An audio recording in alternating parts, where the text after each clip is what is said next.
Hey everybody, this is Randall Michelle. from Flamerton Famous.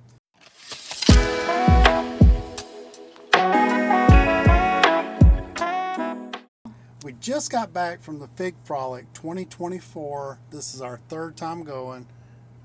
Just like always, we had a wonderful time.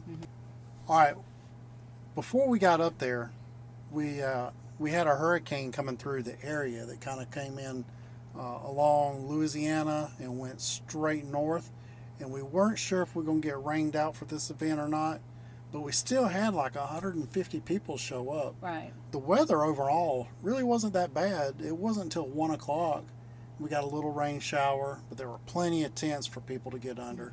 So what people weren't scrambling looking for a place to get out. There were some people that were supposed to be there from the New Orleans and Mississippi area that did cancel at the last minute because of the weather. But there was a lot of people. I was really happy to see each year the crowd just keeps growing and growing. So there was a good bit of people there. I think the furthest person that traveled, she was from Texas and Miami area. I think she's from Miami and she traveled up from Texas to get to be there. So she got an award for for being the furthest traveled. Right. We just like typical is 6 hours for us to go. There are other people that are coming typically on average 6 hours away. We like to make a trip of it, so we always go to Harrison Bay State Park, and it never fails to disappoint. There's deer everywhere that walk up. I mean, we had one walk right up to our camper. Yeah, that was super night. cool. And I talked to her, and she didn't move. She didn't run away. She kind of looked around. Mama deers with baby deers. I mean, they're just everywhere. It's a huge park, and it's nice and clean. The bathrooms are clean, so... and we put it out that we were going to be there if anybody wanted to come hang out with us before the event on Friday afternoon. Welcome to come by and visit. But our sleep kind of got messed up on our way up. We had an 18-wheeler had turned over on the interstate just outside of Montgomery. Because we had left early on Thursday evening to kind of just get a little head start. And we're going to go to bed about 9:30, and it was almost midnight. Yeah, it was like 11 something, and that's late for us. So they kind of messed with our sleep cycle. So on Friday night, I was pretty exhausted and hit the bed pretty early anyway. But we woke up, we got out there. The event is always very well planned. I'm always blown away by how well Angel and Cowboy put together this event. Yeah, and each year it just gets better and better. Yeah, and also Ian Mathis helps put it together, helps coordinate. He's there setting up. Yeah. And they also ask for volunteers that if you're going to be in the area to help come out and put up tents. So it's a big evolution by a lot of people getting together and helping put this thing on. There's tents everywhere. The weather was kind of iffy at some point, but there are tents provided. So there was a little shower that just barely sprinkled, and then it was gone.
Yeah, and it's held at Ottawa Nursery, which is probably the largest nursery within, I think they said 75 miles. Mm-hmm. So there's a lot of shopping, and they have a nice little selection of fig trees at their nursery.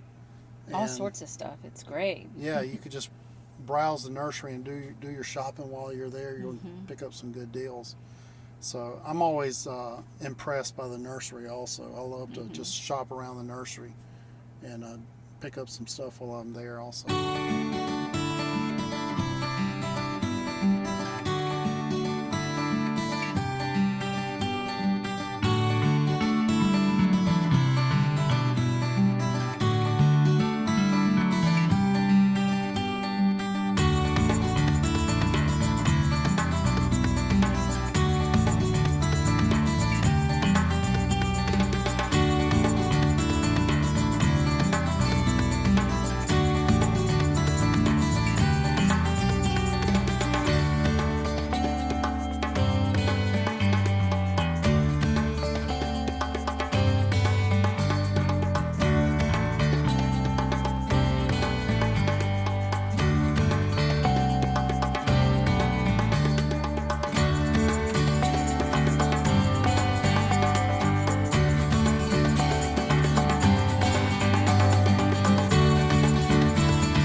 Yep, and they had a food truck that was there, and it was also there last year. It was a Greek food truck. Gyros is Yep. what they specialize in. And that's always good. So, All right, so our first speaker was Randy, and his topic that he spoke to us on was raising figs in pots, which is very relevant to a lot of people who attend these events because there are a ton of people who choose to grow figs in pots versus in ground because figs are a Mediterranean type of plant and they have to have a warm climate to survive the winters. So a lot of people have to grow in pots in order to get them to grow from season to season to season. If you plant it in ground in a very cold area, it's going to die back to the ground every year, possibly even kill some of your rare varieties. So it's a very good topic. And then the last of the core requirements that I put down is fertilizer. So fig trees, they don't need to be fertilized in pots, but they won't do near as well. If you think about it, in ground they do fine because they'll get what they need out of the ground, the nutrients, they'll seek it out, they'll get it. In pots, they're dependent on us to maintain them, repot them when they need it, fertilizer, water, all of that. So the only way they're getting fed is what we're fertilizing them. So it is important, especially if you want good growth, good figs. So, but again, it's not, I keep it very simple. If you go on this Our Figs website and you look at it, again, you'll see there are so many different opinions and techniques on and regimens that people follow for fertilizing. All right, our second topic presenter was Ryan Trusty at Trusty Farms, and he was going to speak to us about growing figs in a high tunnel, which is very relevant to me because we just put up a high tunnel and we do a lot of our propagation in high tunnels. So very interesting topic, very well spoken, and very impressive material. and every year they have a contest. I don't know if you can see Randall's shirt here, and it's a fig shirt contest. And Ryan won the contest this year. So yeah, it's it was cool. a collage of figs of pictures of figs that he grew and just made a T-shirt out of it. So it was a really cool shirt. So Good job, Ryan. Yeah. Basically, what is a high tunnel? It is a metal structure that's shaped like a hoop that's covered in a 6 mil plastic, and it has the ability to modify the side curtains and the doors. You can roll them up and down basically to modify the temperature and the humidity both early and in late season. Let's see, 2 years ago I had my figs starting to leaf out already in February and March. So you get you a really early start to the season, which is helpful for those later bearing varieties. And these kits for the high tunnels, you can actually purchase them out of Columbia, South Carolina. The company where we got ours from is Jaderloon. And you can tell them exactly how you want the kit designed, whether it be a shorter high tunnel. We have a 30 by 72 foot version of it because we measured out the space in advance to figure out that was going to be the best fit for us. Each year they put together this great packet of information, and this year was a lot more information than the year before, and each year it just gets more and more better. And You know what I was impressed with the package? what's that? There were several different things that I liked, and I took notes on that if I ever have to speak at another event or when we get ready to host our own event here, each one of the speakers had their presentation written out so you can follow along. Yeah, that's really cool. Yeah, it's nice that they take the time to do that so you can take that information home with you. Yeah. So if you didn't bring pen and paper, all the information's right there in the package. Yeah, that's So that's awesome. real nice. Good job on that. That's a good takeaway. And I like how everything was laid out, like what time we're going to do this and what time we're going to do that. So you knew exactly what was going to happen during your day, and when you had time to, okay, I'm going to break away and go use the bathroom, for instance, or I'm going to check the weather radar. I'm make going to sure go we're get not- something to eat, go over here and look at the figs, see which one I want to get, because they also have a drawing, and they give away figs, so. Yeah, the drawing, that's probably one of my favorite parts of the event. Is when they draw your number, you get to go out and select a fig tree. And so... And then, of course, seeing everybody that we saw the year before, that's always nice. oh, that's my You favorite part, is hanging out Yeah. with everybody that you communicate online with. Some people I don't communicate throughout the year with them, but I see them at this event, and it's always good to reconnect. Like, I hung out with Phil, which is Strudel Dog. I've been talking with Strudel Dog, and I don't know if he remembers this, all the way back probably over 10 years, ever since I first collected Wow. figs. Strudel Dog is one of the original fig collectors. Oh, cool. And so it was good to hang out with him and get to talk with him. And he actually gave me a mulberry tree last year. Okay. And he hooked me up with some variety of fig trees this year too. So I appreciate it, Strudel Dog, and thank you to everyone who passed along new varieties of figs. I greatly appreciate it.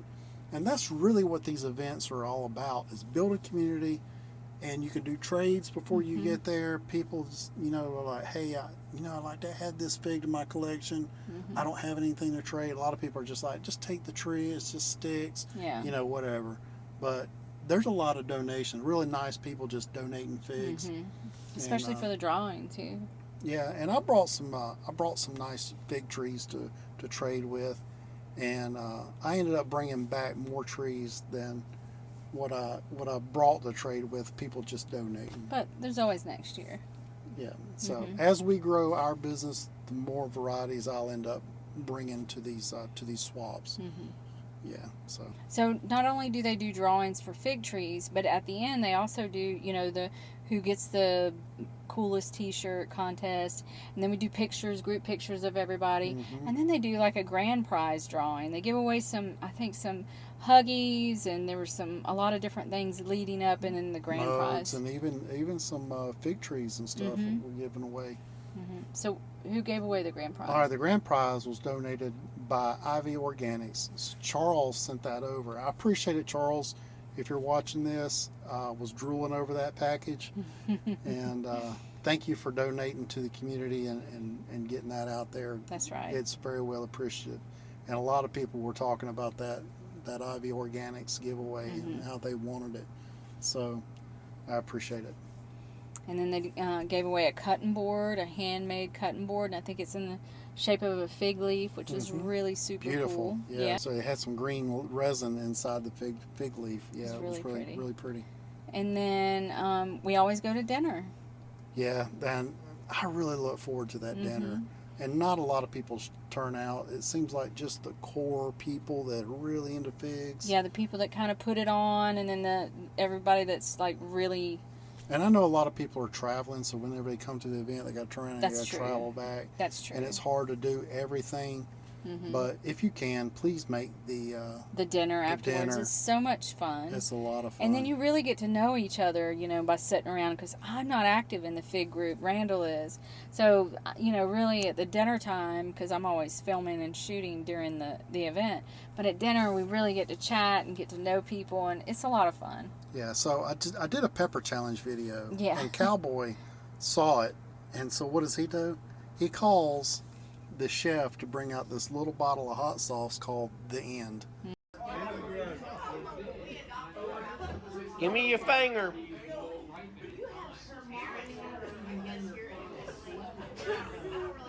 Give me the hot stuff. Here we go. Yeah. Got a good kick. Yeah? Trust me. End of the road. So.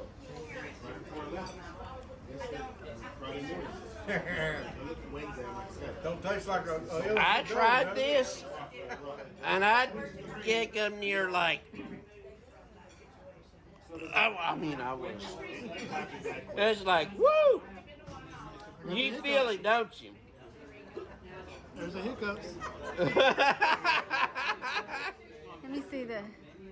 And it really doesn't say what's in it. That's the thing. That is called end of the road sauce. I was like, oh my word. You talk about a fire. Caution. Extremely hot. And the Pepper Palace sells it, and I think you have to have a waiver Yeah. in order to buy it, because I think I looked it up, and it's 10 million Scoville. It's pretty hot. It's pretty intense. And he told me to put my finger out, and I put it out. He put a little drop on there. It lit me up. It was hot, and it probably burned a good 5 to 10 minutes. Like it brought tears to my eyes, gave me the hiccups like always. But appreciate it, Cowboy. Thanks for hooking me up on that one. All right, guys, we hope you enjoyed the video. Try to make one of these fig events. It's so much fun meeting and hanging out with everybody. All right, like, share, and subscribe if this is your first time watching. Remember, keep growing. Keep building. And always keep adventuring. And together, We're Flomaton Famous. We'll see you next time.